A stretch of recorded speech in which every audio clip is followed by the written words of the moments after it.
Buenas noches. Tengo el agrado de coordinar esta sesión académica de la Sociedad Médica de Oncología. Agradezco al Laboratorio Takeda por el apoyo para presentar esta sesión académica. Vamos a hablar acerca de cáncer de pulmón y ALK. Tenemos dos muy académicos ponentes, el doctor Saúl Campos y el doctor Fernando Aldaco, que vamos a discutir diferentes puntos de la secuenciación de los pacientes con ALK. Y vamos a realizar una mesa redonda al final, así que les pido, pues, por favor, pueden hacer sus preguntas en el link de las preguntas y de discusión para posteriormente hacer esta discusión académica. Bueno, voy a empezar con una introducción de lo que es el cáncer de pulmón de las pequeñas con ALK. Esta es mi financial disclosure. Sabemos que el cáncer de pulmón es una de las principales causas de muerte por cáncer en el mundo y en Estados Unidos. Una de cada 5 muertes en Estados Unidos es por cáncer de pulmón. En el mundo es alrededor de 18% de muertes por cáncer y corresponde al 11% de las muertes de la incidencia de cáncer. Ninguna otra neoplasia ha tenido tanto desarrollo en la medicina personalizada como es el cáncer de pulmón. Y esto, en un artículo reciente de New England, se ve cómo existe una disminución en la mortalidad, inclusive en pacientes con estadio 4. Y esto se atribuye al tratamiento de inmunoterapia y a la medicina personalizada. Y uno de los más importantes mutaciones, pues sabemos que es el ALK, que tiene una función del 4%. Tenemos una gran cantidad de mutaciones. Esta mutación nos va a permitir poder dar tratamiento personalizado y vemos en estas figuras los sobrevidas de los pacientes que no tienen mutaciones, aquellas que tienen una mutación pero que no reciben tratamiento, del cual tienen un mal pronóstico, y aquellos pacientes que tienen prácticamente 3 veces de sobrevida, que tienen la mutación y el acceso a la mutación. Nosotros hemos hecho en nuestro laboratorio, que tenemos secuenciación masiva, esto no es de Foundation One, ni es otra secuenciación, son datos de nuestro laboratorio, en el cual vemos a los pacientes con mutaciones, sin mutaciones, la sobrevida de 21 meses. Aquellos pacientes con mutación pero sin tratamiento tienen 20 meses de sobrevida, y aquellos que tienen mutación ALK, GFR, CMET y tratamiento, pues tienen una sobrevida de 85 meses, realmente la medida de sobrevida no se alcanza, y aquí vemos la expectativa de sobrevida de las mutaciones. De tal manera que, pues, esta mutación es la mutación que tiene mejor pronóstico, mejor sobrevida, que es una translocación 2p23, y que la incidencia en México es alrededor de 8%. En este estudio que publicamos recientemente, en Latinoamérica 6%, no encontramos una diferencia significativa con otras partes del mundo, a diferencia de GFR. Sabemos que la inmunohistoquímica es una parte muy importante para el diagnóstico y que el FISH antes se utilizaba y que, por supuesto, Next Generation Sequencing tiene una mayor sensibilidad, pero para un buen screening la inmunohistoquímica puede ser suficiente. De hecho, en todos los diagnósticos patológicos de los pacientes ya estamos haciendo a todos los adenocarcinomas de entrada. En la biopsia, el patólogo nos reporta PDL1 y ALK con D5F3 para poder tener el diagnóstico rápidamente. Tenemos un crecimiento, es un enorme crecimiento de ALK, es un récord en el cual se descubre la mutación en 2007, se tiene medicamento y aprobación en el 2011 y se aprueba ya en un estudio fase 3 con una segunda línea de Profile 07, crizotinib. Viene posteriormente la aprobación acelerada con ceritinib en una segunda línea, y posteriormente viene también los tratamientos con alectinib en una primera línea, en segunda y primera línea de tratamiento, brigatinib en el 2020 y lorlatinib también en la primera línea, y ensartinib también, que está buscando su aprobación para el 2021. Vemos aquí el Profile 07, se compara quimioterapia versus crizotinib segunda línea, tanto Doxorubicin como Pemetrexed, una muy importante sobrevida libre progresión a favor del tratamiento biológico. A favor, como se compara Pemetrexed, tiene una muy buena respuesta debido a la actividad sintetasa muy baja. El 14 tiene crizotinib, en el cual la primera línea de tratamiento se comparó crizotinib comparado con quimioterapia con pemetrexed, que es una quimioterapia muy activa en este paciente grupos, y tenemos una tasa de respuesta de 74 versus 45 y 10, 11 meses versus 7 de la sobrevida. Efectos adversos que son pocos, pero sí significativos con crizotinib, como visión borrosa, diarrea, edema, vómito y constipación y elevación de transaminasas. Vemos la gran cantidad de medicamentos que se han desarrollado, quercetinib, alectinib, ceritinib, brigatinib, todos ellos con características diferentes, brigatinib con actividad LK, GFR, ROS1, y lorlatinib con actividad LK y ROS1. Vemos aquí los estudios de aprobación, los estudios ALEX con alectinib en primera línea versus crizotinib, son los primeros estudios que hay face to face, tiene mejor tasa de respuesta alectinib, alrededor de 90 versus 76 con crizotinib, el estudio japonés con 300 miligramos cada 12 horas y el estudio ALEX Global con 600 miligramos. Alesia, que fue hecho en China y Tailandia, tiene 600 miligramos y las diferencias en la expectativa de sobrevida y en la reducción de riesgo de sobrevida, de progresión son muy similares. Esto nos hace pensar también la dosis correcta en nuestra población, cuál será, y estamos haciendo un estudio fase 1 para determinar la dosis de alectinib con 150, 300 y 600 miligramos que posteriormente vamos a publicar. Nuevamente, los resultados de esos estudios son muy similares. Por supuesto, crizotinib tiene una menor expectativa tanto en el estudio fase 3, pero las importantes respuestas intracranianas que van alrededor del 73, 81 y 78% en una primera línea.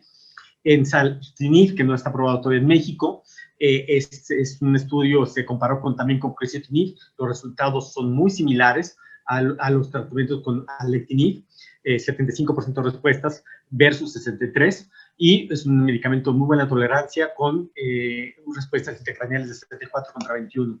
Aquí vemos los estudios, nuevamente face to face contra crizotinib, y las tasas de respuesta muy similares, tal vez una menor tasa de respuesta con ensartinib comparado con crizotinib. Aún no tenemos la aprobación del FDA y, por supuesto, ahora tenemos también la aprobación de lorlatinib después de progresión a un inhibidor de ALK. El estudio CROAN, que es con lorlatinib en primera línea, es un estudio muy importante que demuestra un importante beneficio en sobrevida, libre progresión con una reducción de más de 70% para riesgo de progresión y un control de la enfermedad del sistema nervioso central sorprendente con lorlatinib, con una reducción casi de un 98% de progresión en sistema nervioso central. Respuestas intracraneales de 82 versus 23 y una duración de la respuesta que no se alcanza con lorlatinib. Y, por supuesto, cuando lo comparamos con las metástasis cerebrales con alectinib, vemos que a 12 meses, alectinib tiene una progresión de 10% versus solamente un 3% con lorlatinib. Por supuesto, este es un estudio no face to face, es un estudio extrapolado, y la sobrevida aún no es concluyente, es muy corto el tiempo de seguimiento. Alectinib ya alcanza beneficio en sobrevida, que era lo que se estaba buscando, porque el estudio fue diseñado para no tener cruzamiento hasta que se alcanzara el beneficio en sobrevida. Vemos los efectos adversos que son significativos con lorlatinib. Tenemos 72% de efectos grado 3 y grado 4 y con crizotinib 56%. Particularmente tenemos efectos al sistema nervioso central como efectos cognitivos y además metabólicos como hipercolesterolemia, hipertrigliceridemia, edema y, bueno, muy importantemente, neuropatía periférica que puede también tener una importante restricción de los pacientes. Vemos aquí que, a pesar del beneficio que se tiene en el control de la enfermedad, estos pacientes no tienen más deterioro de la calidad de vida. De hecho, hay una tendencia que es mejor la calidad de vida con lorlatinib, esto por la tasa de respuesta. Y los efectos adversos son muy diferentes a cada uno de ellos, que hay que tenerlos en un balance que ahorita vamos a comentar. De tal manera que parece ser que la historia de crizotinib en una primera línea ya es histórico. La cuestión aquí es darlo en una segunda línea con medicamentos como ceritinib, alectinib, brigatinib o seguido también de lorlatinib o iniciar tratamiento de lorlatinib. Aquí vemos los resultados globales de los estudios face to face con crizotinib. Vemos que las tasas de respuesta con lorlatinib son alrededor de 82 versus 23. No se alcanza la medida de sobrevida. y bueno, aún no se tiene aprobación por la FDA en una primera línea, pero esto parece ser más activo. Sin embargo, la toxicidad es un punto muy importante y además de tener metas cerebrales, esto puede interferir y tener mayor efectos. De tal manera que tenemos que tomar la toxicidad de su esquema de tratamiento, el costo, la penetración del sistema central, la eficacia y la resistencia para poder definir qué tipo de tratamiento vamos a ofrecer a nuestros pacientes, particularmente conocer los mecanismos de resistencia. De tal manera que tenemos todos estos medicamentos, una combinación de medicamentos que podemos seleccionar a los pacientes y que en tasas de sobrevida libre progresión vemos que pues, hay una tendencia que es lorlatinib tiene mayor beneficio con un extenso incremento de toxicidad. Aquí vemos las toxicidades que vemos, que tenemos. Tenemos que una reducción de riesgo con alectinib es alrededor del 20%, lorlatinib 21%, brigatinib 38% y necesidad de descontinuar el medicamento alectinib 15%, brigatinib 13%, lorlatinib 7%, y las características de los efectos adversos. Respuestas parecen que son muy similares, sin embargo, parece haber una mayor penetración por lorlatinib en estos estudios que no son comparativos face-to-face, de tal manera que parece también mayor actividad en el sistema nervioso central. Vemos también que las variantes, que variante 1 puede ser la más frecuente contra la variante 3 y 2, y esto se ha asociado que puedan con crizotinib tener una mejor sobrevida cuando tienen la variante 1. Y esto se debe a que los pacientes con mutaciones con variante 1 tienen menos desarrollo de la mutación de resistencia a la G12R, la cual se asocia a una importante resistencia a crizotinib, pero pues, puede responder al tratamiento con otros inhibidores de segunda y tercera generación. El continuar un TKI, un inhibidor tirosinasa a la progresión parece ser muy significativo en sobrevida, y vemos cómo los pacientes que no reciben una segunda línea tienen una muy pobre sobrevida en estos estudios retrospectivos. Por supuesto, tenemos el sesgo del análisis. Y las resistencias que puede haber por una amplificación de ALK, mutaciones intrínsecas en ALK, particularmente la G12R y la L1196M. Tenemos también unas mutaciones de la transición de epitelio mesenquimal, mutaciones que pueden ir alrededor de la generación de otras vías como EGFR, KRAS, PI3K, STAT3 y otros mecanismos como es la transformación escamosa y la transformación endocrina, neuroendocrina en nuestro grupo de pacientes. Vemos que la resistencia de mutaciones es diferente cuando es una mutación de segunda línea comparado con lorlatinib. Es mucho más frecuente las G12 cuando tenemos mutaciones de alectinib, brigatinib o de ceritinib. Y que también las mutaciones, vemos esta frecuencia de mutaciones en los pacientes con la mutación de G12R, 2% solamente con crizotinib, ceritinib 21, alectinib 29 y brigatinib hasta 43%. Entonces, esto parece también ser una ventaja para poder iniciar también con brigatinib y continuar con lorlatinib en una segunda línea. Poca información hay de esto que ahorita vamos a comentar. Y, por supuesto, no es de esperarse que el lorlatinib tiene mejor sensibilidad, igual que brigatinib, muy parecido, con la sensibilidad in vitro, y esto correlaciona con la clínica perfectamente. Y, bueno, los mecanismos de resistencia, habíamos dicho que son diferentes entre cada uno con crizotinib, ceritinib y alectinib. Vamos a ver esta gráfica en la cual vemos cómo la mutación G12R es mucho más frecuente con ceritinib y con alectinib que con crizotinib, y pues tenemos una mayor frecuencia de mutaciones de amplificación y no mutaciones puntuales en ALK con crizotinib. Aquí vemos la comparación de crizotinib versus con alectinib y brigatinib. La mutación G12R es muy frecuente y vemos en total de mutaciones intrínsecas de ALK hasta 71% de mutaciones con brigatinib, y esto hace pues, que sea muy atractivo el utilizar el lorlatinib. Vemos aquí el panel de los estudios in vitro. Vemos una muy importante sensibilidad con lorlatinib. Hay mutaciones que solamente son sensibles para crizotinib y que el paciente puede ser reducido. Vemos aquí las células en cultivo que son resistentes a ceritinib, como lorlatinib tiene mayor actividad que alectinib. Sin embargo, cuando son mutaciones wild type que tienen otros mecanismos de resistencia, tenemos una pobre respuesta también con los 3 inhibidores, pero particularmente con el lorlatinib tenemos un poquito más de sensibilidad. Vemos aquí la sensibilidad de la progresión, de la proliferación celular in vitro en células tumorales con mutaciones en ALK contra no mutaciones de ALK. Tenemos una mucho mejor sensibilidad del lorlatinib, por supuesto, en las mutaciones intrínsecas de la mutación. De tal manera que podemos seleccionar en base a la clínica ya también a Next Generation Sequencing el tratamiento. Considerar después al alectinib, si son mutaciones L1196M, que es frecuente, brigatinib, ceritinib, si incluye la mutación G1212R, lorlatinib, pero también depende también de las características clínicas de nuestros pacientes. Lorlatinib, en segunda línea, fue analizado en este grupo de pacientes, en los cuales unos pacientes eran usualmente tratados con crizotinib y crizotinib con quimioterapia, y a partir de 3B y 4 y 5 en las cortes, fueron pacientes que recibieron por lo menos otro tipo de inhibidor o 2 o 3 líneas de tratamiento con ALK.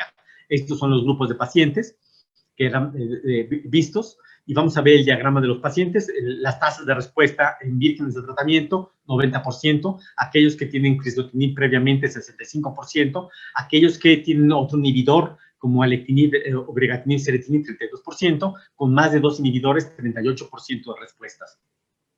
Y, por supuesto, esto influye en la frecuencia de mutaciones que se tienen en los pacientes que ya tienen otros diferentes de crizotinib. Y aquí vemos tanto in vitro como en tumor, como en ctDNA.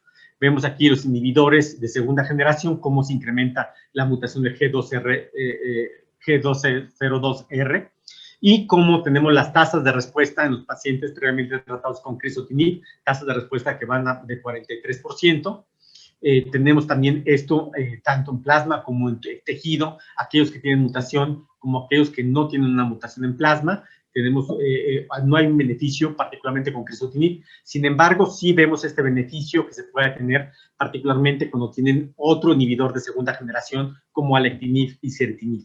Esas son las tasas de respuestas, que tenemos 69% de respuestas con mutaciones de resistencia contra no mutaciones de resistencia en el ALK de 27%. Y esto impacta en la sobrevida de libre progresión de los pacientes cuando tenemos esta mutación de no. Cuando tenemos la mutación G12R, tenemos 57% de respuestas para el lorlatinib. Cuando tenemos la mutación L1196, 67%. Y vemos como es muy sensible para mutaciones G1269A y con 89%.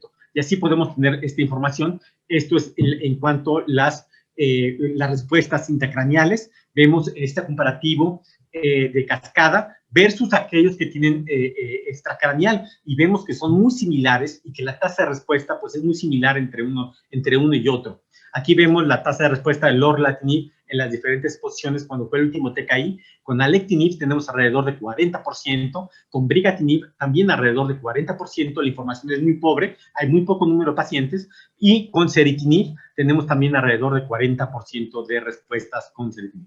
La toxicidad característica de hipercortisolemia, hipertrigliceridemia en estos grupos de pacientes se observa hasta en 60%, edema y efectos cognitivos que pueden ser muy significativos. Y vamos a hablar aquí particularmente de hipercortisolemia en el 82%, en el grado 1, 2 y 3, y grado 3, 13%, hipertrigliceridemia en todos los grados 60% y 13% grado 3.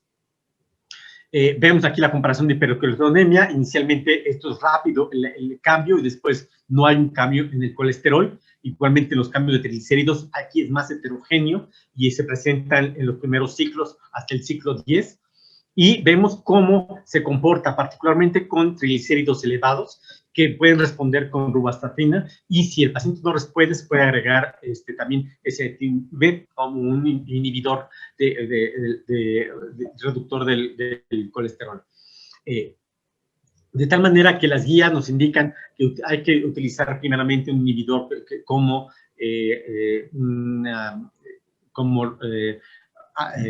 inhibidores de estatinas, y posteriormente agregar otro tipo de medicamentos cuando los niveles son severos o muy grado 4.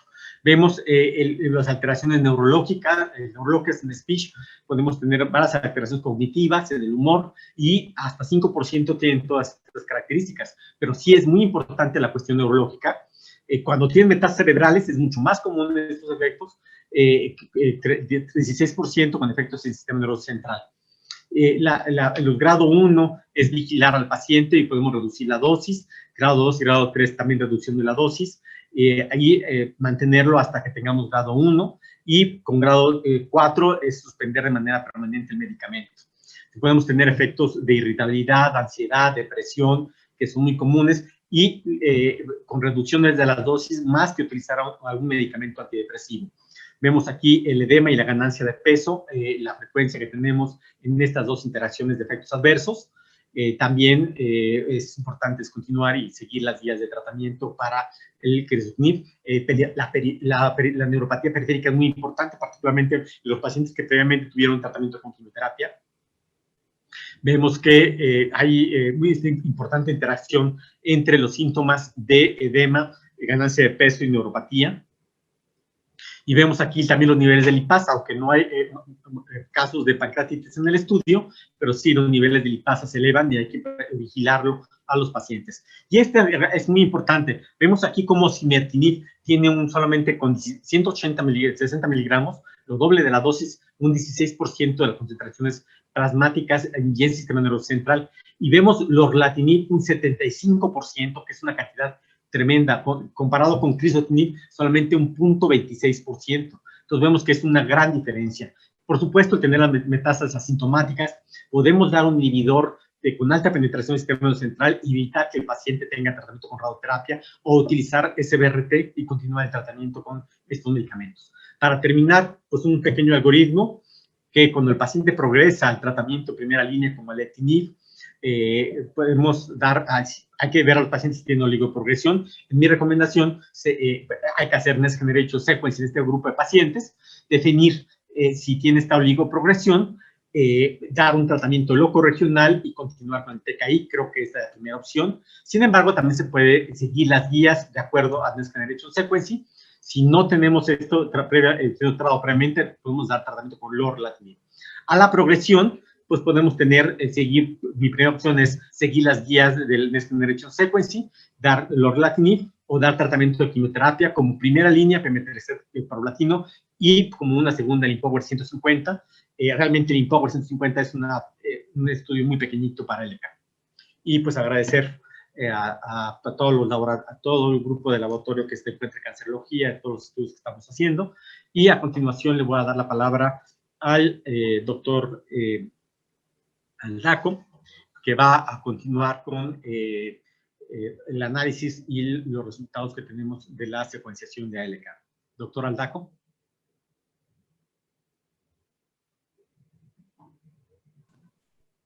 Hola, buenas noches a todos. Nada más confirmar si ven mi pantalla y me escuchan bien. Un segundito, voy a... Ok, perfecto. Muchas gracias a la sociedad, a los organizadores, a Takeda, al doctor Arrieta, quien coordina esta sesión, por haberme invitado a participar el día de hoy. Y pues vamos a hablar un poquito... La idea era hablar un poco del alectinib. La verdad es que es difícil hablar de un solo fármaco en una presentación tan corta de unos 10 minutos. Y bueno, pues el doctor Arrieta ya presentó mucha de la información importante y vamos a hacer una pequeña revisión para luego darte una discusión que será después de que terminemos las presentaciones. Estos son mis conflictos de interés. Y bueno, ya lo comentó el doctor Arrieta, es una enfermedad poco frecuente ALK, según la estadística puede ser un 3-4%. Este trabajo publicado por el mismo doctor Arrieta, pues en México un 7.6 de positividad. Y interesantemente, cuando se hace un análisis de la población ALK positiva en México, vean los valores de P y simplemente, bueno, pues una población 59 años, es población de América Latina, perdón, 59 años, mujeres casi la mitad de las pacientes, no fumadoras, un tercio de las pacientes, adenocarcinoma básicamente. Nada más para dar pie a la discusión, son dos pacientes que llegaron al servicio, ambos son cáncer de pulmón, ALK positivo, y uno recibió el del lado izquierdo, tratamiento con crizotinib con una primera línea, tiene una supervivencia libre de progresión de 20 meses, pueden ver las imágenes, Y del lado derecho tenemos otro paciente que inició con alectinib igualmente en primera línea. Él actualmente tiene 20 meses de experiencia libre de progresión y continúa en tratamiento. ¿Cuál es la mejor secuencia?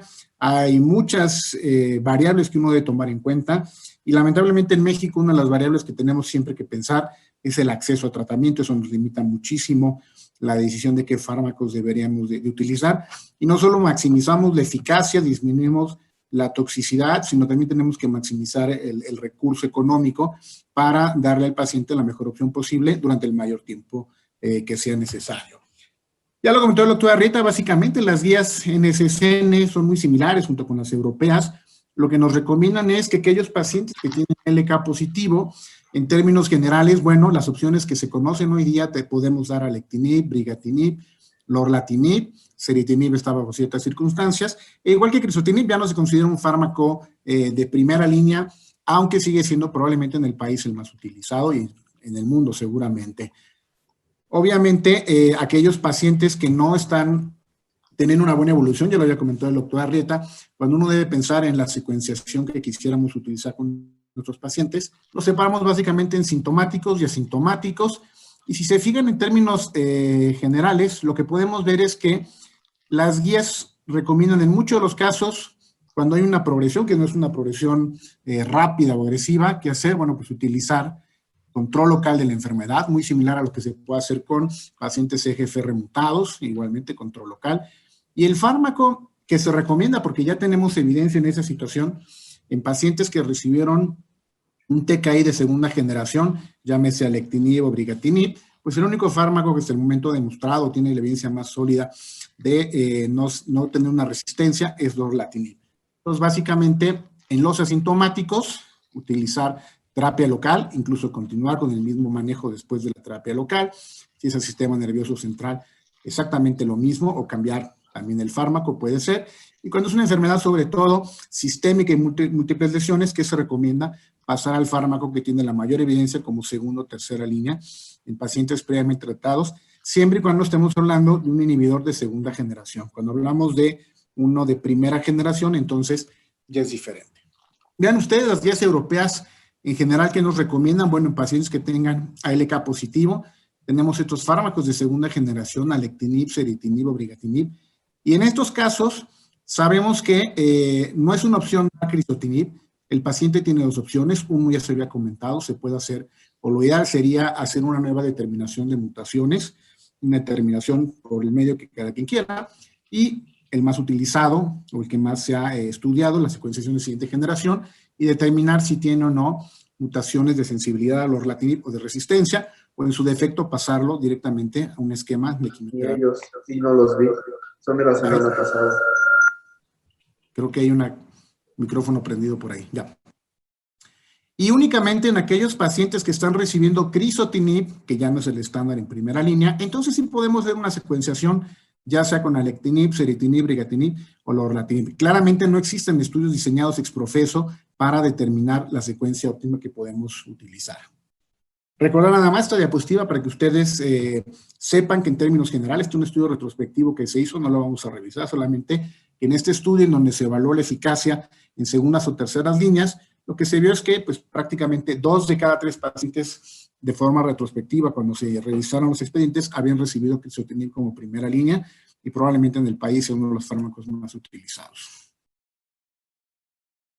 Lo comentaba el doctor Arrieta, es importante también determinar la translocación de ALK, el gen de fusión, y determinar cuál es el subtipo al que estamos viendo. Evidentemente, algunos tienen mayor sensibilidad que otros que son menos frecuentes, como los que podemos ver aquí abajo. Claramente, siempre la porción dominante o la porción asociada a la progresión de la enfermedad siempre estará no en la parte del LK, sino de MDK. El estudio ALEX, lo comentó el doctor Arrieta, vamos a hacer una revisión un poco más lenta, sin que nos tardemos mucho. Básicamente, pacientes con cáncer de pulmón, ALK positivo, es un estudio fase 3, y que no habían recibido tratamiento contra enfermedad ALK positiva. Partimos ya del hecho que crizotinib es mejor que quimioterapia y que crizotinib era el estándar o con lo que debía compararse anteriormente los fármacos de primera línea. Es un estudio fase 3 y lo que se ve claramente en aquellos pacientes que reciben un tratamiento con alectinib. Vean ustedes la supervivencia libre de progresión de 34 meses comparado con solamente 10.9 meses que da crizotinib. Hay una reducción de más del 50% en el riesgo de progresión. Cuando vemos los datos de interés, tasas de respuesta, si bien no tiene significancia estadística, vemos que 82, prácticamente 83% de los pacientes que reciben alectinib tienen respuesta a la enfermedad, contra 75% con crizotinib. Interesante, ya lo había comentado el doctor Arrieta, la evaluación por el Comité Independiente de Respuestas a nivel del Sistema Nervioso Central, con alectinib es del 81%, una tasa muy alta, contra una tasa muy baja que se ve con crizotinib, que obviamente no completa solamente el 1%. Hoy día sabemos que crizotinib, sus concentraciones a nivel del sistema nervioso central no son las óptimas, y aparte es susceptible de ser limitado por la glicoproteína P a nivel del sistema nervioso central, lo cual reduce sustancialmente su eficacia. Cuando analizamos exclusivamente la progresión a nivel del sistema nervioso central, lo que sabemos en general, habrá estudios que tienen un poco más, un poco menos, que los TKIs de segunda generación tienen una alta penetrancia del sistema nervioso, una alta eficacia, y que la principal diferencia con crizotinib, en muchos aspectos, pero una de las más importantes, es que el tiempo de la progresión más importante es el que se presenta a nivel del sistema nervioso central. Vean ustedes, aquellos pacientes que tuvieron progresión en el sistema nervioso central, pero no progresión sistémica, crizotinib, fueron, vean ustedes, crizotinib 68% contra solo 18% con alectinib. Y cuando vemos un análisis a 12 meses, el 41% había progresado en el sistema nervioso contra menos del 10% de aquellos que recibían alectinib, lo cual lo vuelve uno de los fármacos más atractivos en esta población que es de las que tiene con mayor frecuencia infiltración o metástasis al sistema nervioso central. Cuando vemos la supervivencia global, prácticamente 60 meses, que son 5 años, todavía no se ha logrado la mediana para aquellos que reciben alectinib, mientras que aquellos que reciben crizotinib, obviamente ya se ha logrado la mediana, pero está por debajo de alectinib. Otros fármacos que también se han visto que pueden ser eficaces a nivel de control de la enfermedad, lorlatinib contra crizotinib, vean ustedes, aquellos que tienen todavía no se logra la mediana, pero a 12 meses 78% contra 39%, la mediana de progresión que no está, contra 9.3% para aquellos que están recibiendo crizotinib. Evidentemente, lorlatinib es superior. Cuando hacemos un análisis con brigatinib, igualmente todavía tenemos la curva de supervivencia global, que no hemos logrado la mediana, pero si ustedes se fijan, la supervivencia libre de progresión evaluada por el Comité Independiente, tenemos 24 meses contra 11, recordando, bueno, que alectinib tenía aquí 34 meses, son estudios diferentes. Hay una teoría interesante de esta parte que se ve en muchos de los estudios, en los primeros 3-4 meses, que hay una progresión de la enfermedad muy similar para cualquiera de los fármacos. Algunos autores presuponen que lo que existe aquí son falsos positivos y algunas recomendaciones para algunos oncólogos desde el punto de vista de protocolos de investigación, incluso es hacer 2 estudios diagnósticos de LK y si estos son discordantes, hacer un tercer estudio. Ese es otro tema independiente de la presentación del día de hoy. Las tasas de respuesta a nivel del sistema nervioso central, lo que comentaba yo hace rato, bueno, en términos generales todos son activos a nivel del sistema nervioso central. Estos son, por ejemplo, aquí lorlatinib, es un grupo muy pequeño que aquí reportan 18 pacientes, pero en términos generales todos tienen una alta penetrancia y actividad a nivel del cerebro. La toxicidad que se puede presentar, tenemos aquí crizo, que es evidentemente el fármaco más tóxico de todos, característico de crizotinib, alteraciones visuales. Los pacientes refieren ver hay muchas alteraciones, pero una de las características es ver cómo las luces se alargan, digamos, como esas fotografías de noche donde se ven las luces de los autos como si fueran rayas o rayos. En ese sentido, algunos pacientes pueden tener este evento secundario, alteraciones a nivel del hígado, obviamente crizotinib sigue siendo el más importante, ceritinib 15-35, alectinib 10-25 y brigatinib 15%. A nivel gastrointestinal, crizotinib, frecuentemente los pacientes pueden referir muchas alteraciones, desde náusea, diarrea, igual con ceritinib es importante, alectinib solamente 10-15 y brigatinib 25-40%. Característico de brigatinib, eventos de hipertensión, eventos cardíacos que están claramente descritos, pero bueno, aquí están las tablas de las toxicidades que podemos llegar a ver. Los mecanismos de resistencia, lo comentó igual el doctor Arrieta, existen varios. Pueden ser amplificaciones de ALK, pueden ser mutaciones de LK, o algunas alteraciones no asociadas a LK, sino activaciones de vías alternas, como puede ser DGFR y KRAS, con algunos bypass llaman, y se ha visto algunos proyectos, lo que hacen es anexar un fármaco anti-EGFR tratando de ver si esto puede revertir la resistencia. Son más conceptos o hipótesis que algo que pueda hacerse en la práctica cotidiana el día de hoy. Los fármacos que pueden actar, ven ustedes, brigatinib, en aquellos pacientes que han sido previamente tratados, las tasas de respuesta de 17% y una supervivencia de progresión de 4 meses. En realidad, hay una gran resistencia cruzada cuando se utiliza un TKI de segunda generación como una primera línea. Esta gráfica igual la había presentado el doctor Arrieta, pero ven ustedes lorlatinib, las tasas de respuesta que podemos ver, 43%, 26% en pacientes que tienen 2 o más líneas de tratamiento previos.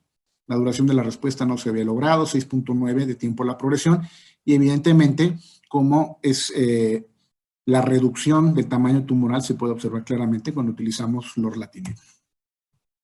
Esta misma gráfica la comentó esta imagen del doctor Arrieta previamente, pacientes que no habían sido expuestos previo a crizotinib, se hace una serie de determinación de mutaciones.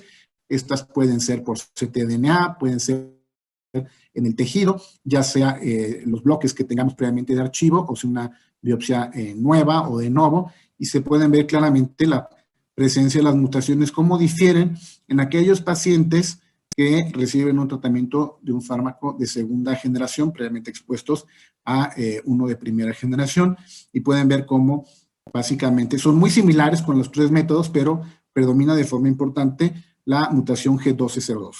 Lo pueden ver acá, incluso en aquellos pacientes que tienen esta mutación que da resistencia como tal. Vean acá la duración de la respuesta, tasa de respuesta 57%. Y la reducción del tamaño tumoral en pacientes que tienen esta mutación. Brigatinib, en segunda línea, ha demostrado ser un fármaco activo. Vean ustedes, aquí, bueno, la dosis de 90 y 180 miligramos. La supervivencia libre de progresión, 12.9 meses para brigatinib. Igual el 80% de los pacientes están vivos a 1 año. Es un fármaco que en teoría pudiera ser activo, pero en esta población son previamente expuestos a crizotinib. Alectinib, utilizado en pacientes que recibieron de primera línea crizotinib, igual 7.1, es por mucho mejor que la quimioterapia.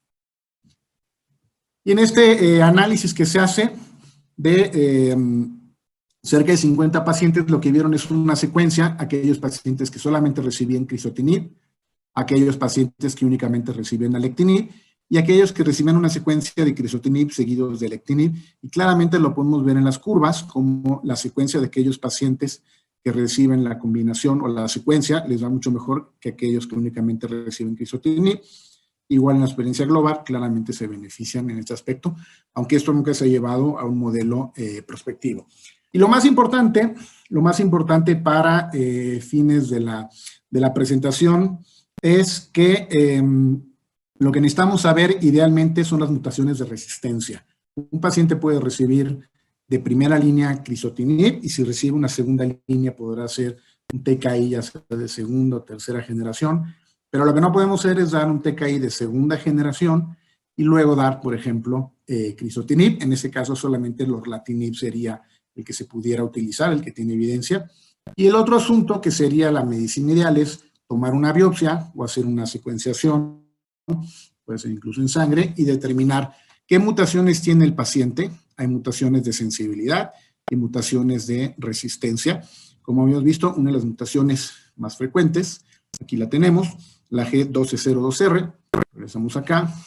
Los pacientes que reciben lorlatinib, pues es una mutación que es sensible y puede funcionar. Entonces, en teoría, pudiera ser el fármaco de mayor utilidad si el paciente fue previamente expuesto a una segunda generación. Conclusiones: no existe una secuencia estándar. Crizotinib es el menos eficaz en primera línea.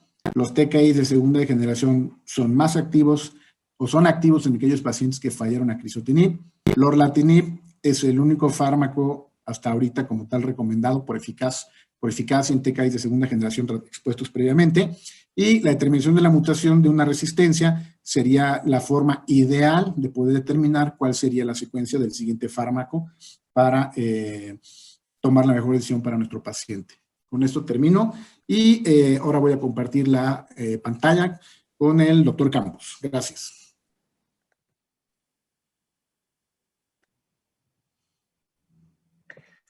Muchas gracias.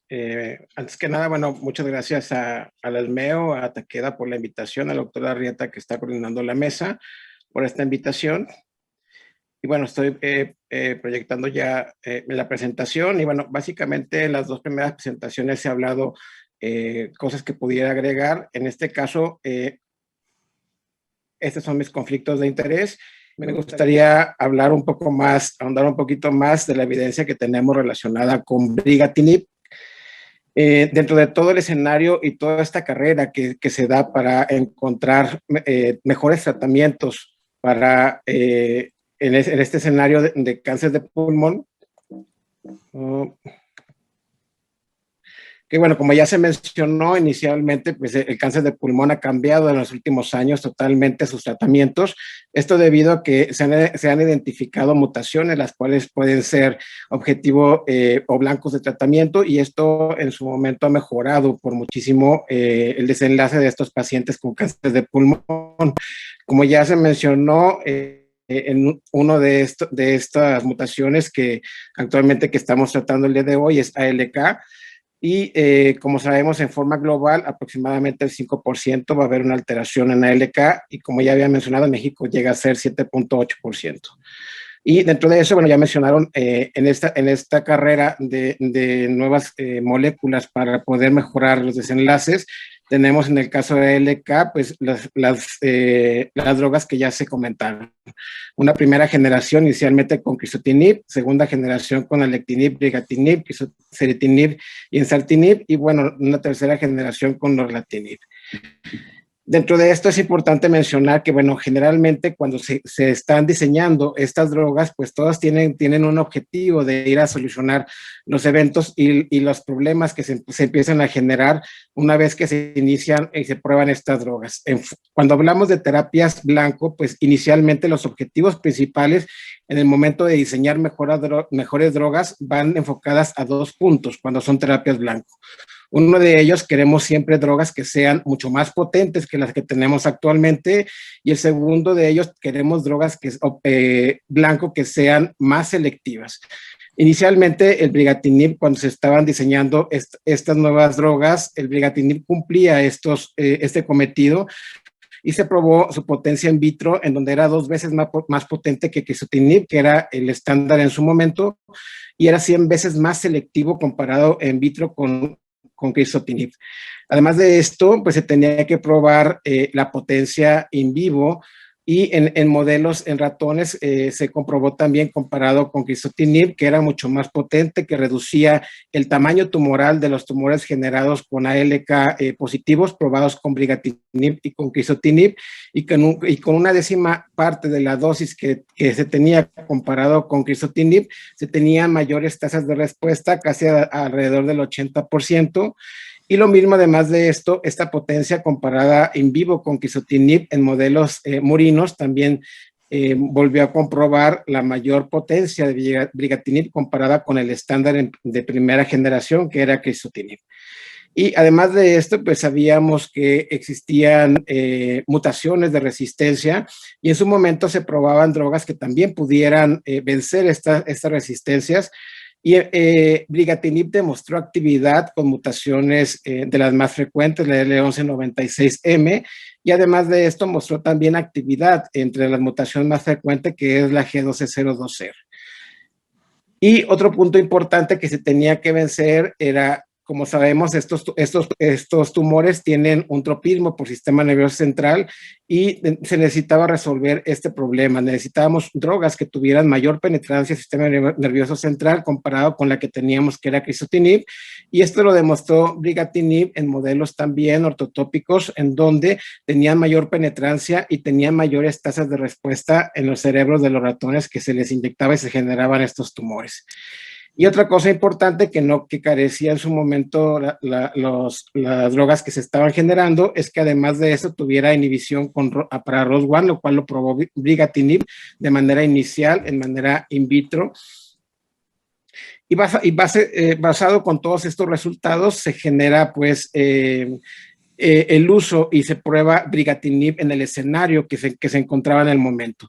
Teníamos ya una primera línea con crizotinib y eran estos pacientes que eran refractarios a crizotinib y progresaban. Fue en el momento en donde se inicia a probar brigatinib en estos pacientes. Y se considera en un estudio fase 1, fase 2, en donde el objetivo era probar, además de los diferentes dosis, también de eso era importante probar la eficacia y la seguridad como en fase 2. Básicamente, pues eran pacientes con alteraciones de ALK que habían progresado, fueran resistentes al tratamiento de primera línea con crizotinib y se les administraba 2 dosis. Se aleatorizaban a 2 grupos, una dosis de 90 miligramos y a dosis de 180.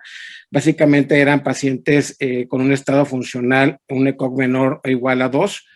Y se les continuaba el tratamiento hasta que progresaran a toxicidad. Su objetivo principal, las tasas de respuesta objetivas y secundarios, puntos de interés, como eran, además de las tasas de respuesta, las respuestas intracraneales, las respuestas en las lesiones blanco y la seguridad y tolerabilidad en las diferentes dosis.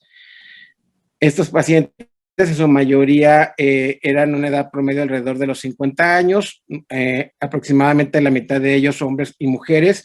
Dentro de los pacientes que ingresaron, casi el 70% de ellos eran caucásicos. Es importante mencionar que alrededor del 30, casi 40% tenían una población asiática, con un ECOG, como ya mencioné, un buen estado funcional, menos del 2%, que era de un ECOG menor a 2. Y además de esto, pues algunos de estos pacientes podían haber recibido quimioterapia previa, hasta el 74% de ellos la habían recibido. Y además de esto, pues se vio el porcentaje de respuesta que tenía en este grupo de pacientes. Estas son las tasas de respuesta objetivas confirmadas a las diferentes dosis y con esto se comprobó que eran mayores tasas de respuesta a las dosis de 180 miligramos y que además de esto los pacientes identificados con mutación basal de G1202R tenían también esas respuestas parciales. Y bueno, el otro punto, el objetivo para evaluar era la supervivencia libre de progresión, la cual fue de 9.2 meses para la dosis de 90 y fue mayor en la dosis de 180, 12.9 meses. Y en supervivencia global también era superior para la dosis de 180 y en la actualización de este estudio a los 2 años, pues en ese momento no se había alcanzado y actualmente es de 34.1 meses, como ya lo mencionó el doctor Aldaco. Y otro punto importante en este estudio era ver las tasas de respuesta intracraneal y las tasas de respuesta objetivas confirmadas, en donde, bueno, el 70% de los pacientes tenía metástasis a su inicio y tenían tasas de respuesta objetivas importantes y mayores en el grupo de 180, con cerca al 70%.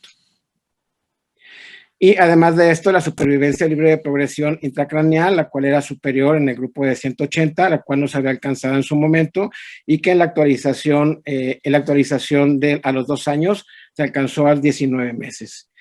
De estos, había mayor dosis de reducciones en la tasa de 180, de dosis de 180, menores en 90, pero a final de cuentas, esas interrupciones, muchas de ellas pudieron reintroducirse después de una descontinuación del tratamiento, a la mejoría de los eventos adversos. Y como conclusión, bueno, se contempló que era una droga activa que tenía un beneficio y que el mayor beneficio la tenía a dosis de 180 miligramos, con una actividad intracraneal, se comprobó en este estudio llevado a un escenario clínico, y además de esto, pues dejaba un antecedente y actualmente en ese momento se encontraba ya activo el estudio ALTA en primera línea, en donde se evaluó brigatinib en estos pacientes en primera línea, como ya se presentaron algunos resultados. Era este grupo de pacientes con alteraciones en ALK, en donde se les administró brigatinib en uno de los brazos a 180 miligramos, comparado con el estándar en ese momento, que era crizotinib 250 miligramos. Y se continuaba hasta la progresión o toxicidad inaceptable.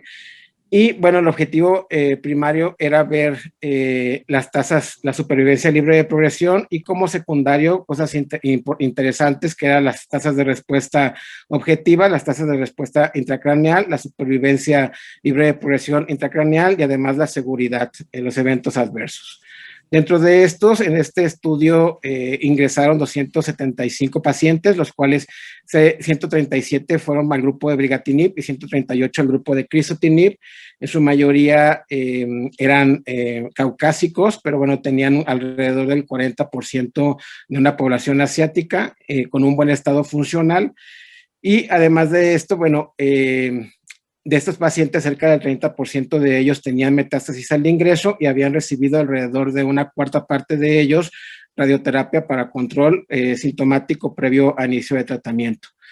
Y dentro de los resultados, evaluando la supervivencia libre de progresión, como lo ven aquí en las gráficas, fue mejor para el grupo de brigatinib, que en su momento para crizotinib se había alcanzado ya con 9.8. Y evaluando en cuanto a los subgrupos específicos, todos con tendencia a mejoría hacia el grupo de brigatinib, en donde favorecían en su mayoría al tratamiento con brigatinib, con tasas de respuesta confirmatoria del 71% versus 60% comparado con crizotinib. Y además de esto, con una probabilidad de mantenerse en tratamiento a los 12 meses del 75% comparado con crizotinib, que solo era el 41%. Y en cuanto a la seguridad, dentro de los puntos importantes a evaluar, era la neumonitis que se había contemplado y que en su momento por eso se consideraba una escalación de dosis durante los primeros 7 días. Y brigatinib tenía un 4% de neumonitis versus crizotinib el 2%. Y era importante mencionar que estos síntomas, estos signos se presentaban en los primeros días hasta los 14 días y que eran asociados a reducciones hasta un 29% versus el 21%. Y dentro de los demás escenarios, pues dentro de los principales gastrointestinales, diarrea, náusea, tos o alteraciones de enzimas hepáticas. Y algo importante también a mencionar es el análisis que se hace en estos pacientes en cuanto a calidad de vida. Es importante que esto se menciona, calidad de vida, además de esto implican algunas puntuaciones relacionadas con el entorno psicológico. Y bueno, se vio una diferencia importante. Brigatinib prolongó significativamente la duración en cuanto a la mejora de puntuaciones y la mediana del tiempo para empeorar estas puntuaciones, es decir, a disminuir la calidad de vida comparada con crizotinib, el cual la había alcanzado a 8.3 meses.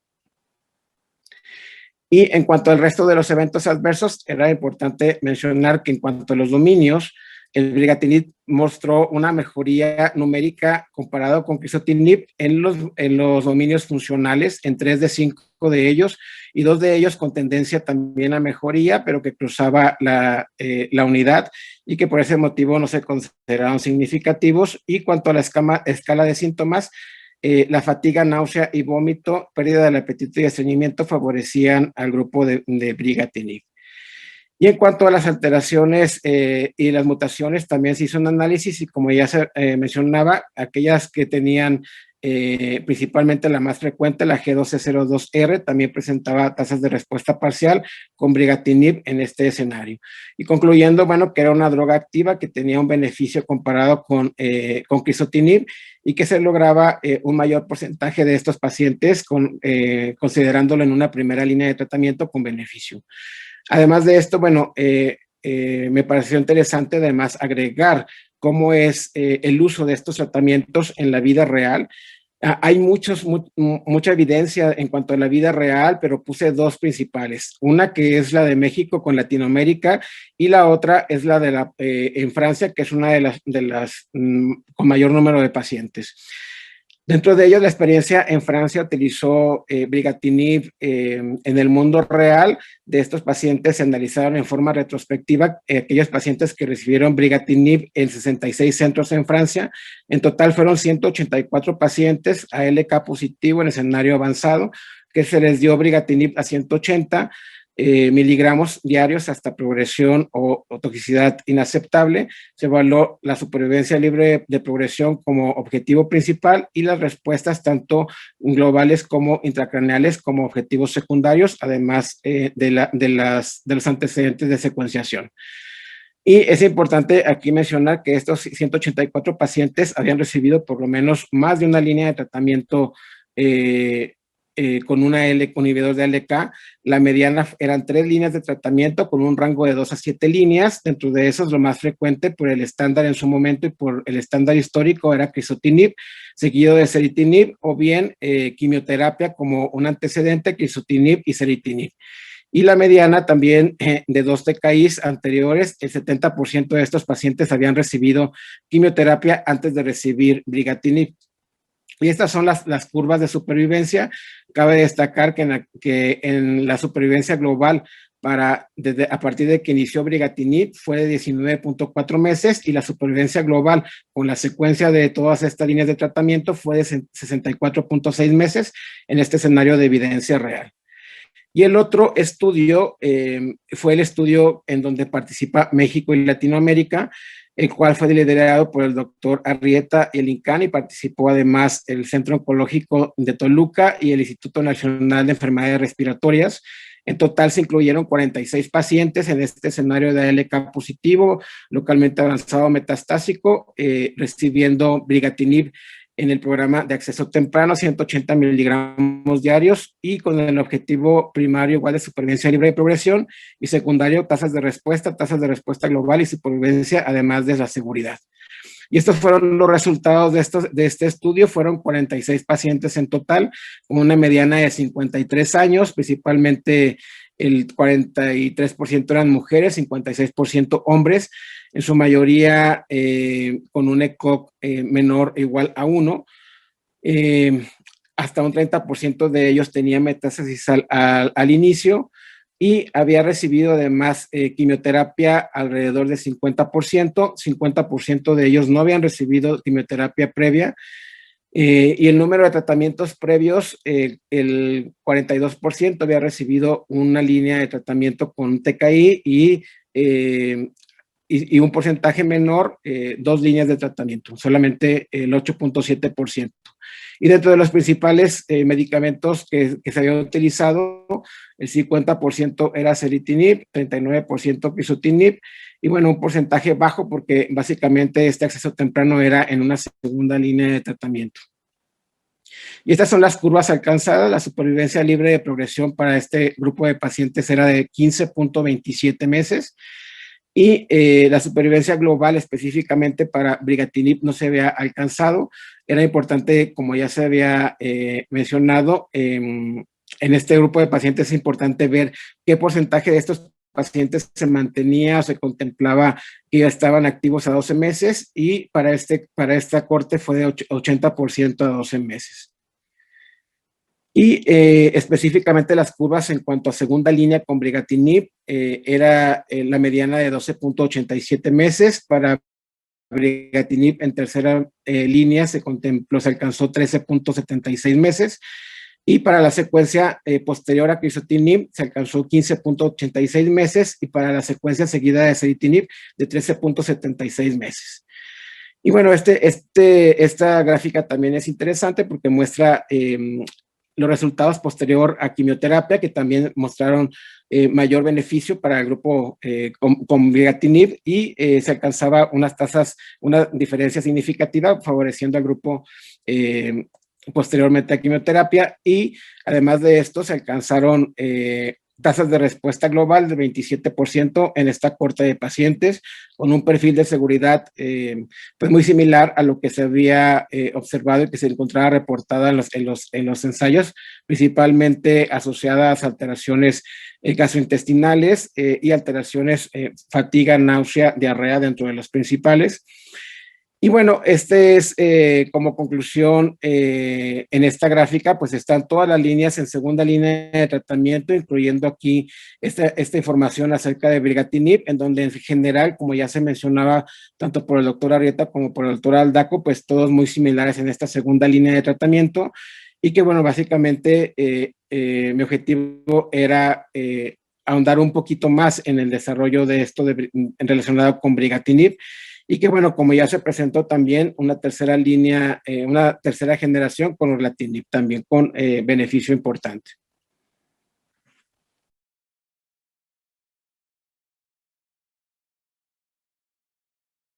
Hola, estamos nuevamente aquí. Vamos a iniciar la sesión de preguntas y respuestas, de tal manera que sigan enviando las preguntas, por favor, al chat. Y tenemos una primera pregunta. Para cualquiera de los dos. ¿Qué consideran como mejor método de detección para pacientes con ALK? ¿Inmunoquímica o FISH, o debe cambiarse con algún otro método como Next Generation Sequencing? Uy, a ver, el primer método que utilizó fue FISH y sigue siendo un método bastante útil, de importancia. El problema es que dicen que es un asunto muy técnico, es que la distancia que hay entre las dos mediciones, 12.5 megabases, y que es muy pequeña, y algunas pruebas no pueden medirlo. De ahí pasamos, y el problema es que es técnicamente más complejo y más costoso. Luego tenemos la inmunistoquímica. La inmunistoquímica tiene la ventaja de que es fácil, no es costosa, se puede hacer en el hospital, y evidentemente es muy práctica, el reporte es inmediato, no tienes que esperar mucho tiempo. Se puede pedir en una PCR, la PCR es muy buena, pero no, de hecho hay nuevas sondas que son muy buenas para detectar, pero igual es más costosa, requiere un equipo y un personal preparado. Y perdón, la inmunistoquímica nada más dice si es positivo o negativo, no se mete en rollos de mutaciones, ¿no? Es una limitante. Y la secuenciación de siguiente generación, pues sí, es un método maravilloso, pero es muy costoso, es muy impráctico. Hay una idea ahora de que todo paciente que hace una inmunistoquímica, y si es positivo, debe hacerse una segunda prueba confirmatoria, porque hay muchos falsos positivos incluso también. Una segunda confirmatoria, y si hay discordancia, hacer una tercera. Yo diría que en la práctica me parece que la inmunistoquímica es un buen método, sobre todo porque es muy accesible. Si puede secuenciación, pues sí, pero no es práctico pedirlo, ¿no? No sé qué piensan los demás. Sí, bueno, también existe el análisis en cuanto a las discordancias que hay entre ellos y a los falsos negativos que podemos estar perdiendo, que bueno, en su momento solamente pues sería importante contemplarlo. Hay casos en donde son negativos y que se pueden detectar por secuenciación, y que bueno, está probado que siendo positivos ahí, además de eso, pues muestran también beneficio el utilizar un inhibidor. Y existe también el análisis cuando se utiliza, en donde la mejor opción es que se utilicen dos métodos, tanto sea inmunistoquímica como FISH, y cuando se tiene este doble chequeo, el beneficio es mayor, contemplando pues los falsos negativos que se pueden estar perdiendo en alguna de las dos técnicas. Pero bueno, estoy de acuerdo en su momento que por accesibilidad y por costo, pues estaría de acuerdo con el doctor Aldaco. Sí, la inmunoquímica tiene alrededor del 93% de sensibilidad. E inclusive hay muchos reportes de pacientes con inmunoquímica positiva y FISH negativo y tienen buena respuesta. En algunos estudios con alectinib se ha hecho solamente con inmunoquímica. En cambio, por ejemplo, cuando se tiene FISH positivo y inmunoquímica negativa, el paciente no responde. Entonces, la inmunoquímica es una muy buena opción. Por supuesto, la sensibilidad es mucho mayor con Next Generation Sequencing. Yo tengo pacientes con inmunoquímica y FISH negativos y tienen el Next Generation Sequencing positivo y con un muy largo tiempo de tratamiento. Entonces, definitivamente, el mejor método es el Next Generation, pero por supuesto tenemos muchas dificultades en cuanto a los costos para poder hacer estas pruebas tanto en sangre como en el tejido. La segunda pregunta es, si tenemos un paciente con una doble mutación de resistencia L1198F y la G1202R, ¿qué sugerirían ustedes en cuanto al tratamiento en una segunda línea? Nos comenta, porque a veces es frecuente encontrar estas mutaciones. Lorla. Sí, bueno, pues basado pues en la sensibilidad, lorlatinib sería aquellos en donde menor cubriría pues todo este porcentaje de mutaciones. También es importante hacer notar que cuando se toma biopsia en paciente con ALK, a veces el tumor que no desarrolla crecimiento, que no tiene progresión, no tiene perfil de resistencia, y sí cuando tiene el tumor que está progresando, que a veces es difícil de tomar, se tiene un perfil diferente. Esto sí está muy bien descrito en pacientes con ALK. Entonces, la biopsia líquida también nos ayuda mucho para poder determinar esta posibilidad, si hay una carga suficiente de DNA para poder analizar. Aquí... Bueno, perdón, nada más, Oscar, decir que bueno, pero no es el único mecanismo de resistencia, ¿no? Es el que más tenemos identificado.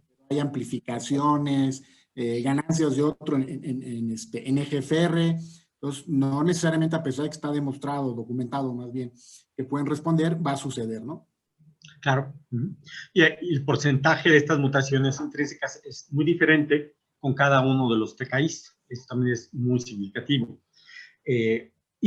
La siguiente pregunta es Jesús Alonso Trapaga. Pregunta, ¿podría tener utilidad la quimioterapia convencional con un TKI de segunda línea?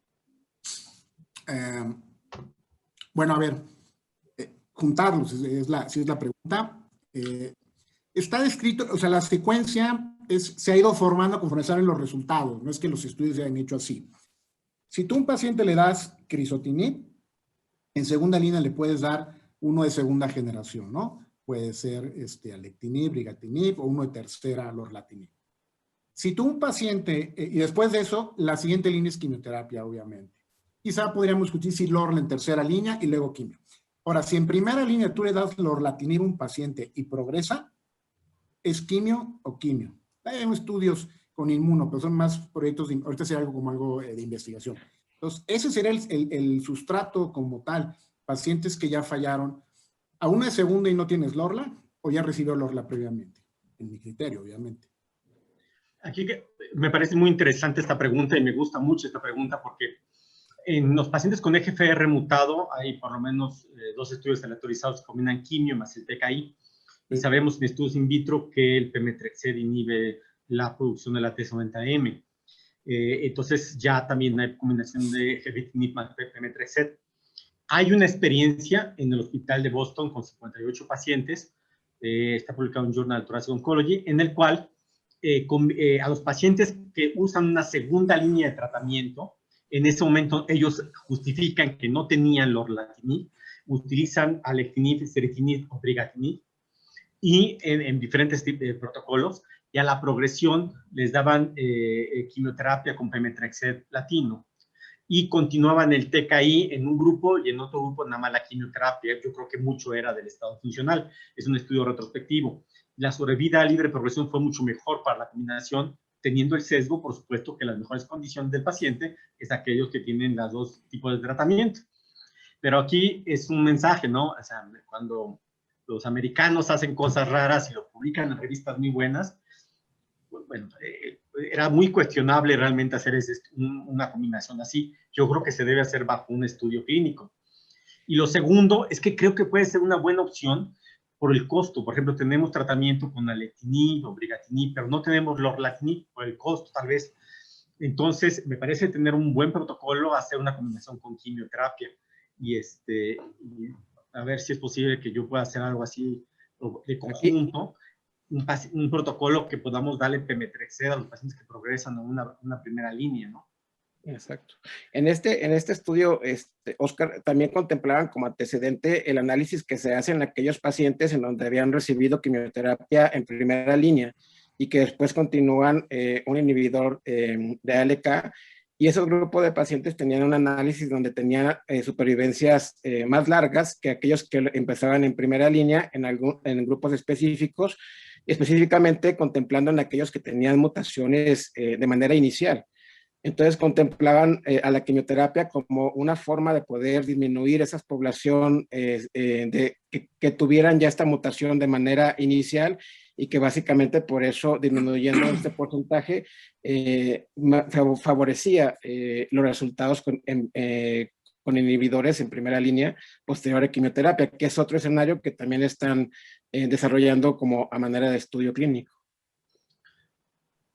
Ahora dependería mucho nada más el escenario que tengas, porque las guías sí contemplan no agregar la quimio, pero sí mantener el TKI cuando el paciente está con un buen estado funcional. Me parece que si lo que quisiera hacer es una paliación, ahí sería donde sería discutible si agregar o no la quimio tendría un valor, y no dejar de fuera, que es otro aspecto, el Empower 150, ¿no? Que tiene muchas limitantes, que bueno, es Son 4 fármacos con atezolizumab. En mi experiencia personal he tenido varios pacientes que han fallado, que dado el tratamiento, que la verdad es que he tenido mala experiencia, no me parece que es una buena opción, pero está la información, sobre todo los EGFRs, que es un grupo más alto, pero también hay unos pacientes ALK en el 150, ¿no? Entonces, o sea, ahí van. La cuestión del 150 es que fueron alrededor de 12 por grupo, el otro grupo 8. Es un grupo muy pequeño. De hecho, me tocó a mí revisarlo en el Lancet, Oncology, cuando se publicó, y lo que concluimos es que se debían de excluir los pacientes porque se podía confundir y dar una mala recomendación. Pero sobre todo porque sabemos que los pacientes con ALK responden muy bien a un esquema de quimioterapia con pemetrexed. Entonces, esto pues, también podría confundir más. Pero bueno, es un buen tema de discusión. Vamos a ver, ¿cuál es Blanca Azucena pregunta, ¿cuál es el medicamento de inmunoterapia con mayor eficacia y respuesta en este grupo de pacientes? Saúl. Baldaco. Saúl. Pues bueno, ya lo mencionaba, doctora Baldaco, la evidencia que tenemos, la evidencia que es poca. Y básicamente, pues como menciona el doctor Arrieta, pues es un grupo muy pequeño con la evidencia que tenemos disponible. ¿Sí se escucha? Sí. Sí, muy bien. Yo los veo congelados, pero bueno. Escuchamos. Que era el grupo de muy pequeño, pues, relacionado con la evidencia en este escenario, pero bueno, más evidencia, pues no tenemos disponible para poder especificarlo, ¿no? Lo que sí sabemos, perdón, adelante. No, iba a decir que hay por ahí un par de publicaciones muy pequeñas en donde dicen que pacientes ALK positivos, altos expresores de PDL1, pudieran responder bien bien entre comillas, a la inmuno.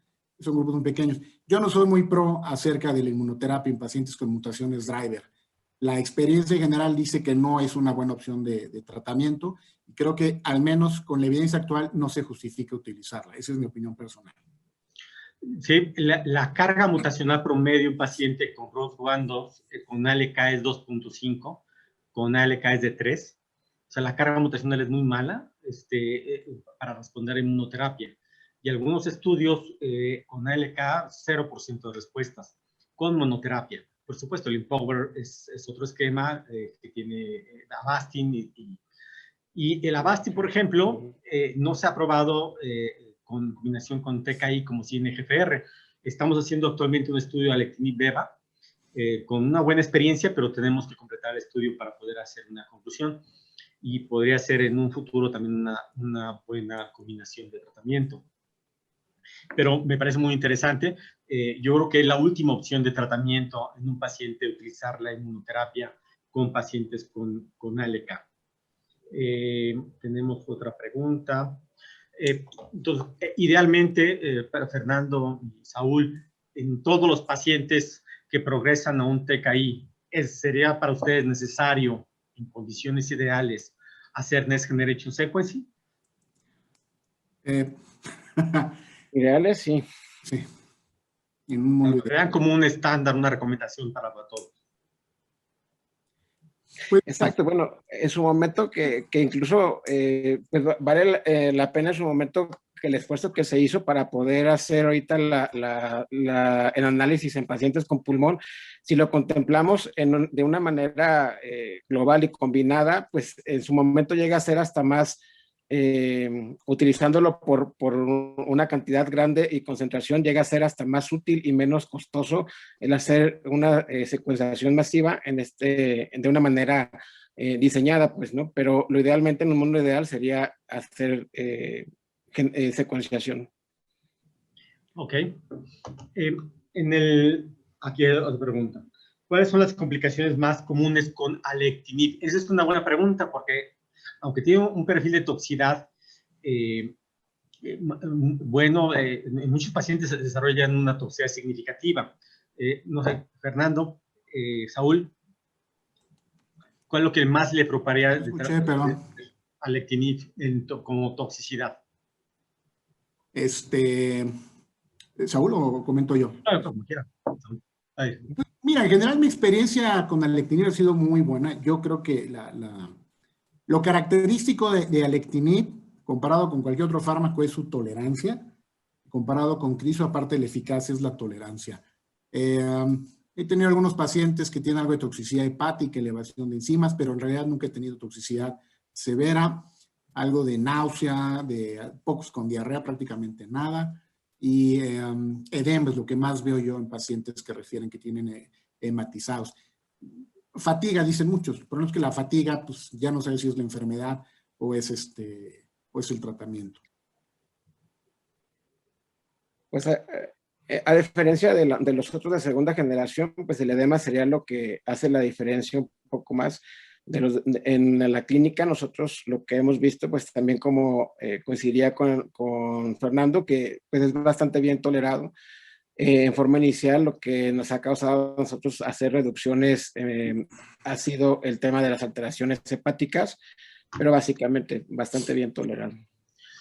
En mi experiencia, he tenido casos, 2 casos con neumonitis grado 3-4, que hemos tenido que suspender el tratamiento. Curiosamente, hemos medido las concentraciones plasmáticas y se encontraban en 1000 cuando utilizamos 600 miligramos. Pues por eso creo que es fundamental hacer un estudio. De hecho, lo que voy a concluir yo en ese trabajo es que así como se piden niveles para medicamentos antiepilépticos, podemos hacer los niveles para ese tipo de medicamentos, porque está asociado con dos pacientes de neumonitis grado 3 y grado 4 y otro paciente de elevación de transaminasas. Y sí creo que el edema es un problema muy grave en los pacientes. Alrededor de 10-15% de los pacientes tienen un edema grado 2 y grado 3. Y el otro punto también he tenido pacientes con hiperglicemia, que es importante, que son... los pacientes están condenados a tratamiento con hipoglucemia antes. Y bueno, y Saúl, para ti, tienes toda una gama de tratamiento actualmente, tienes en condiciones ideales disponibles. ¿Cuál sería para ti la secuencia y por qué? Es una pregunta difícil, pero... Bueno, ahorita contemplando las cosas en forma ideal, teniéndolo en forma disponible, para mí contemplaría en su momento iniciar en el paciente seleccionado lorlatinib como primera línea de tratamiento. Bueno, por las ventajas que tenemos, las mayores tasas comparado con lo demás. Sin embargo, bueno, nos falta todavía más información para contemplar las secuencias.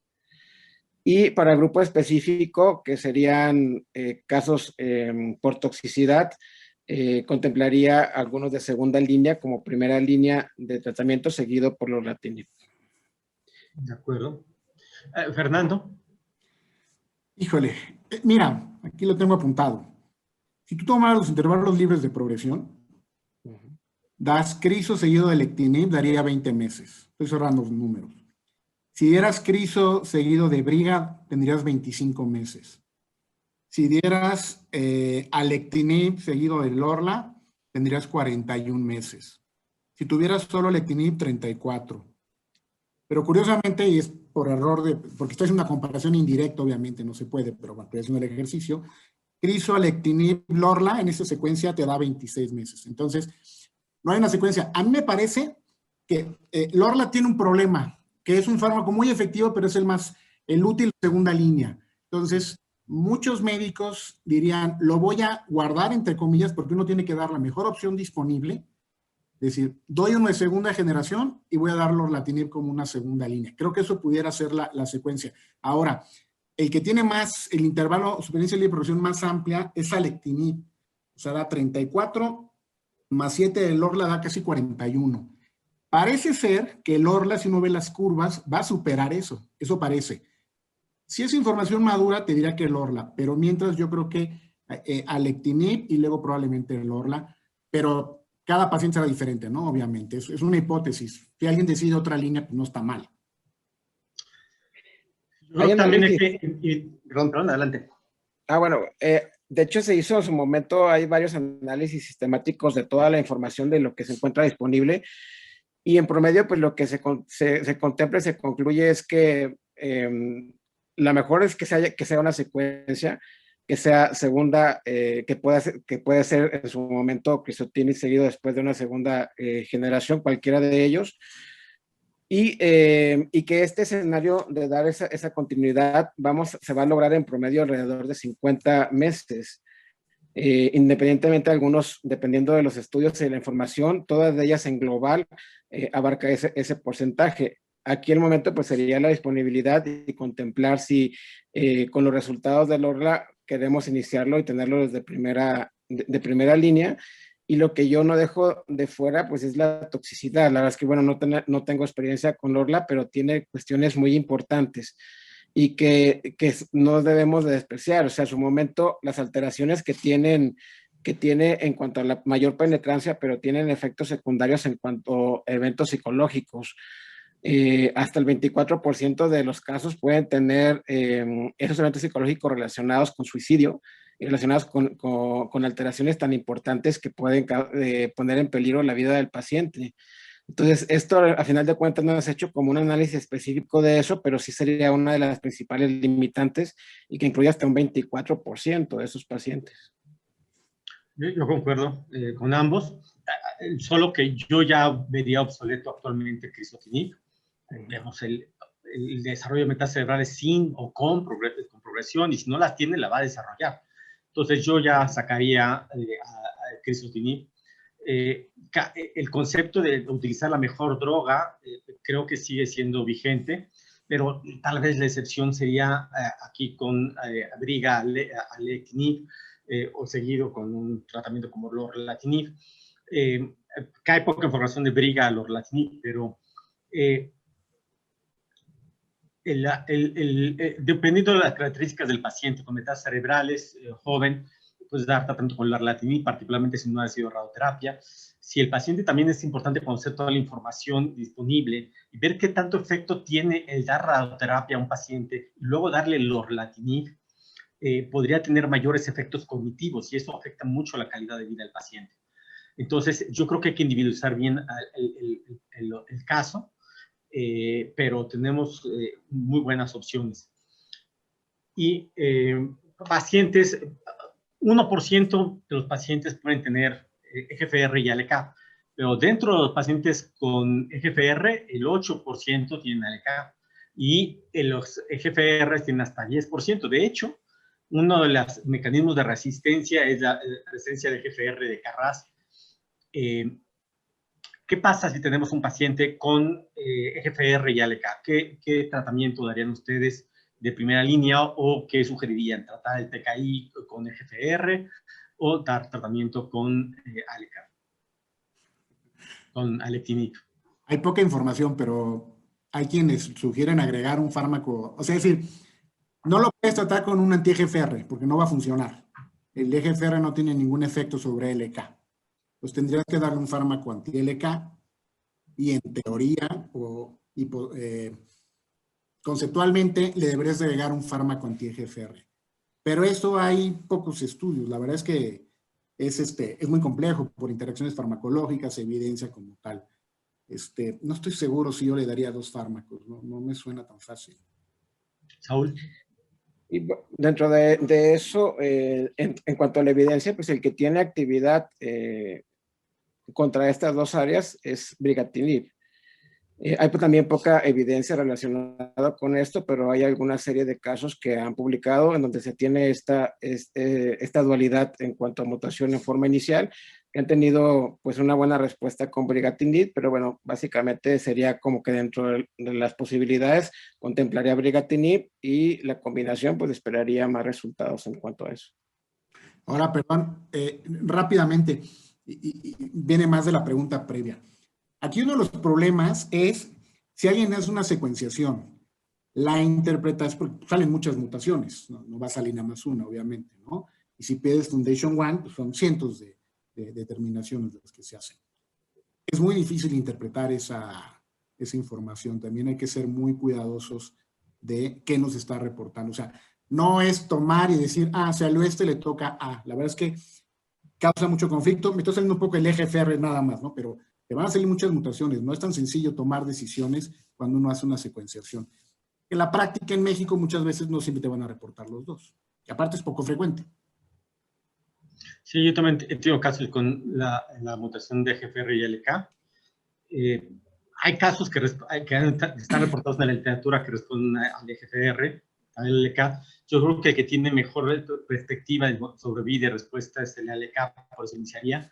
Me parece que brigatinib, por tener doble acción, sería el medicamento ideal, más que dar una combinación que también se antoja, ¿no? Dar una combinación de medicamento, pero yo creo que como no droga, con brigatinib podría ser una buena opción para este grupo de pacientes. Y por último, tratar el tema de las metástasis cerebrales. A un paciente tenemos con una metástasis, 1 o 2 o 3 metástasis de menos de 1 centímetro, asintomático. Tenemos medicamentos potentes como Briga y Lorla para activar el sistema neurocentral. ¿Ustedes darían SBRT o no lo darían? Asintomático, 1 o 2 o 3 metástasis. Asintomático. Acceso a TKIs. TKIs, candidato a SBRT, pero a LK. Bueno, yo lo dejaría en su momento a síntomas. Iniciaría cualquiera de ellos en una primera línea y contemplaría agregarlo dependiendo pues de su momento hacia progresión o sintomatología. O sea, esperarías a la progresión el CBRT. ¿Tú, Fernando? Igual. Ok. Sí, pues la respuesta no es sencilla, pero también la tasa de respuestas es muy alta, siempre y cuando se pueda hacer un seguimiento estrecho del paciente con resonancias magnéticas. No es lo mismo no tener resonancia, tener tomografía y no se puede hacer seguimiento. Entonces, sí, hacer el seguimiento creo que vale la pena para este grupo de pacientes, aunque también contemplar que la SBRT podría ser también segura. Pero, sin embargo, sigue siendo con radioterapia y aún así, si hay necesidad después de radiar al paciente con total o con protección del hipocampo, se suman las toxicidades del SBRT. Es muy común ver pacientes con SBRT que después se dan radioterapia a cráneo y tienen un incremento muy importante de la toxicidad cognitiva. ¿Ok?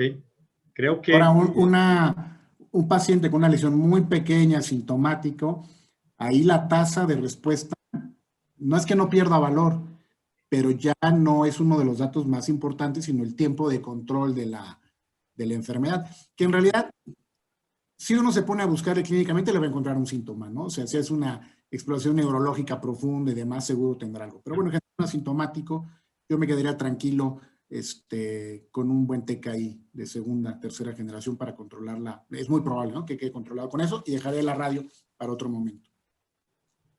Un paciente que debuta con carcinomatosis meningia, ¿qué tipo de tratamiento darían de primera instancia a este paciente?